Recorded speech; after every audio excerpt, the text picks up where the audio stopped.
ଏ କଣ କହିବେ ଯେ ନୂଆ ରେଷ୍ଟୁରାଣ୍ଟ ଆଉ ଗୋଟେ ଓପନିଂ ହେଇଛି ଆପଣ ଗେଷ୍ଟ ହିସାବରେ ଆସିଛନ୍ତି किट रोड एसबीआई सामने एसबीआई बैंक सामने थर रेस्टोरेंट काफे इनाग्रेशन होती बहुत खुशी लगिला एते सुंदर होती इंटेरियर आपण मैंने देखुवे कंग्राचुलेशंस कहि आशुतोष को सुजाता मैडम को जिते सुंदर करी इंडियन चाइनीज तंदूर और कंटिनेंटल खाଇବା मिलूँ आपण मैंने जानी माने किड रोड गोटे हब कहले हबनी सब कॉलेज पिला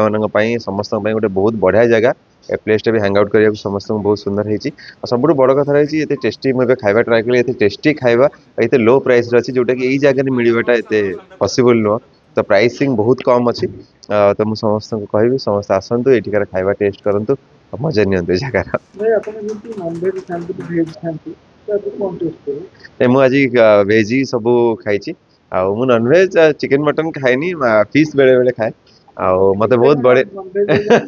ତ ମୁଁ ସେୟା କହିଲି ଫିସ୍ ହିଁ ଖାଏ ଆଉ ବହୁତ ଭଲ ଲାଗିଲା ମତେ ବହୁତ ଟେଷ୍ଟ ଲାଗିଲା ଖାଇବା ଆଉ ତାପରେ ହସ୍ପିଟାଲିଟି ବହୁତ ବଢିଆ ଲାଗିଲା ଏଠି ମାନେ ଷ୍ଟାଫ ମାନଙ୍କର ବିହେଭିୟର ବହୁତ ଭଲ ଆଉ ବହୁତ ଫ୍ରେଣ୍ଡଲି ଅଛନ୍ତି ସମସ୍ତେ ମତେ ବହୁତ ଖୁସି ଲାଗିଲା ଆଉ ନିଶ୍ଚିତ ଭାବରେ ଯିଏ ଏଠିକି ଆସିବେ କେବେ ମନ ଦୁଃଖରେ ଯିବେନି ଖୁସିରେ ଯିବେ ଆମ୍ବିଏନ୍ସ ଟା କେମିତି ରହିବ ଆମ୍ବିଏନ୍ସ ଟା ବହୁତ ବଢିଆ ଅଛି ଗୋଟେ ସ୍ମୁଥ ବଢିଆ ମୁଡ୍ ଲାଇଟିଂ ଅଛି ଆଉ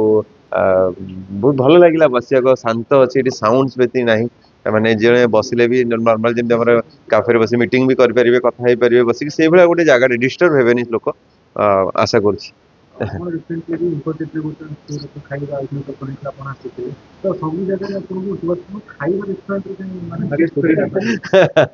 ତ ମତେ ଖାଇବାକୁ ଭଲ ଲାଗେ ମତେ ଖାଇବା ଭଲ ଲାଗେ ଆଉ ଥ୍ୟାଙ୍କ ୟୁ କହିବି ଯେ ମତେ ଆପଣ ମାନଙ୍କର ଭଲ ପାଇବା ସେତିକି ଅଛି ଆଉ ମତେ ଖୋଜୁଛନ୍ତି ମୁଁ ଆସିକି ପହଞ୍ଚି ପାରୁଛି ଏଇଟା ମୋ ପାଇଁ ବହୁତ ବଡ କଥା ମୋ ନାଁ ଆଶୁତୋଷ ଅବିକା ଏଇ ଥର ରେଷ୍ଟୁରାଣ୍ଟର ରେଷ୍ଟୁରାଣ୍ଟ ଅଛି କଟକରେ ଭୁବନେଶ୍ୱର ଆଜ୍ଞା अबिका आम ये जो रेस्टोरेंट खोलु आम मोस्टली टार्गेट कस्टमर्स होती यंगस्टर्स माने जो कॉलेज ये तो से हिसाब से आमर सब प्राइसेस वगैरह सब बहुत नॉमिनल अच्छी मैंने नॉर्मली पटिया किड स्क्वायर जिते भी रेस्टोरेंट्स अच्छी समस्त 25-30% आमर प्राइसेस बहुत कम अच्छी तो नॉर्मली आमर जेहेतु टार्गेट कस्टमर्स यंगस्टर्स मैंने अच्छा से हिसाब से आम प्राइसिंग से हिसाब से रखीचु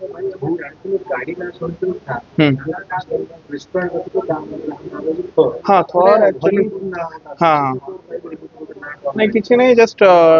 यंगस्टर्स मान टार्गेट करने आम करूँ मोस्टली अवेंजर्स मुवीज आसती तो गोटे भल लगे ना तो कस्टमर्स को टार्गेट करने this was a good name